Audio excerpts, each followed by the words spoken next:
Lula retornou a Brasília nesta segunda-feira para definir os 16 nomes restantes do primeiro escalão. A esplanada do petista terá 37 ministérios, 14 a mais que a do atual governo de Jair Bolsonaro. Um dos maiores impasses envolve a senadora Simone Tebet.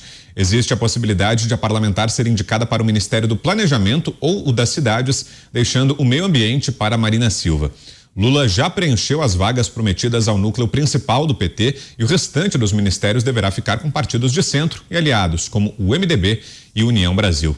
Coronel Gerson Gomes, como está vendo, coronel, esse futuro desenho da esplanada dos ministérios e, em especial, esse ponto de interrogação que paira sobre Simone Tebet, a dúvida é como Lula vai fazer para abrigá-la na máquina, ela que depois do primeiro turno, já nas primeiras horas depois da proclamação do resultado do primeiro turno, manifestou abertamente apoio à campanha de Lula, fez campanha, pediu votos para ele, inclusive, no segundo turno, e agora a dúvida é onde ela será encaixada no novo governo, né, coronel? Esse impasse da Simone Tebet, ele merece uma análise um pouco mais aprofundada, e eu lamento até que o Zé Maria esteja agora na sua dispensa nessa semana, que ele poderia nos trazer alguns dos meandros ali de bastidores. Por que eu digo isso? Porque existem alguns PMDBs. Nós temos o PMDB do Renan Calheiros, nós temos até o PMDB da Câmara dos Deputados, que o Michel Temer liderou durante muitos anos, o ex-presidente. São interesses distintos. É interessante que na propina que havia da Odebrecht, das outras empreiteiras e até inclusive das campeões, né, que receberam o dinheiro do BNDES, era interessante que foi especificado que a propina para o PMDB do Senado, ela era diferente da propina do PMDB da Câmara dos Deputados, porque eram gestores distintos que faziam a distribuição desse dinheiro.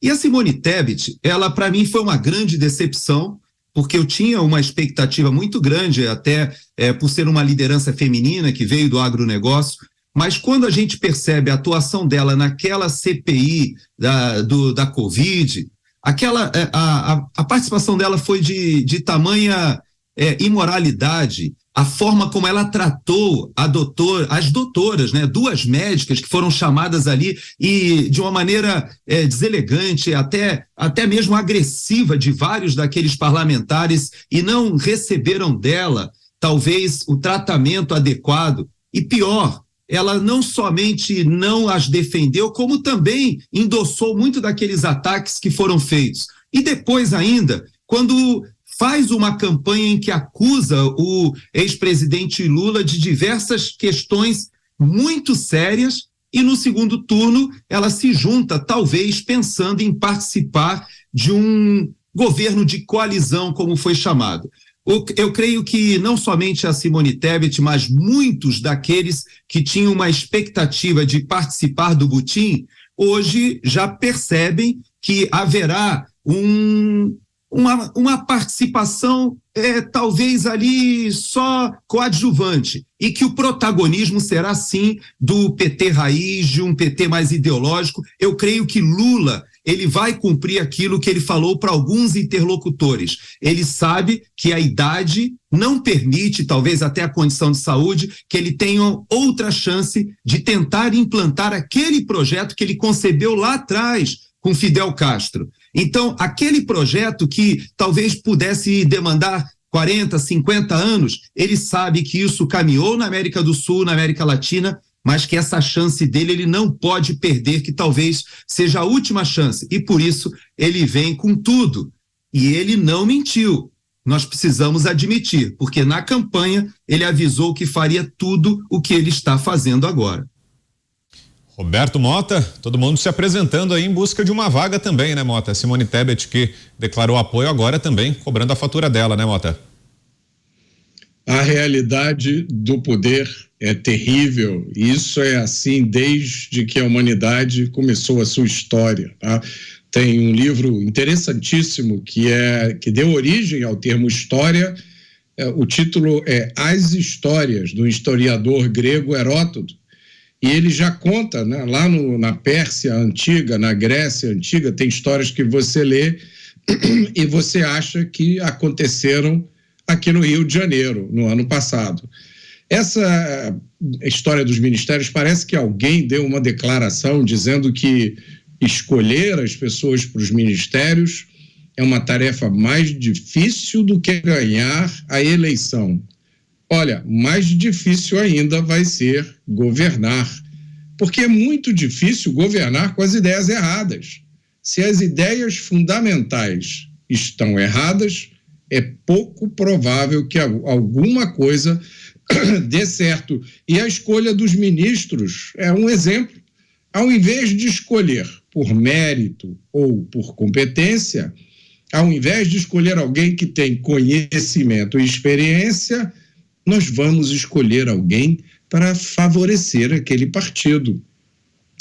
Para essa turma que opera desta forma, a missão do governo não é servir ao cidadão. Para essas pessoas, a função da máquina do governo é servir aos partidos. E quanto ao futuro da ex-senadora, há quem diga que esse futuro já foi definido pela própria ex-senadora, pelas atitudes que ela tomou recentemente. E o Lula tendo essa dor de cabeça, né, Fernão, até com uma máquina maior nas mãos, né? Se a gente comparar com o que teve, por exemplo, o presidente Jair Bolsonaro, o Lula ampliou em mais de 50% a esplanada dos ministérios e mesmo assim quebrando a cabeça para ver onde vai colocar a senadora, né? Isso tudo é falso. Tudo isso é falso. As ditaduras governam de um jeito só. Com a polícia política que faz e que executa a lei. É o que já está acontecendo com o Alexandre de Moraes e é o que está projetado para acontecer com a soma de ministérios que foi entregue ao Flávio Dino, né, que é o da Justiça e o da Segurança Pública. Né. É isso que os governos ditatoriais precisam e usam. O resto é tudo enfeite para dar cala a boca, para sabe, garantir que pedaços da escória não torrem muita paciência ao longo do caminho. Isso é suborno. Joga lá umas moedinhas lá para Simone Tebet, Alckmin. Ela é o Alckmin de saia, né? A Simone Tebet. Mas é a mesma coisa.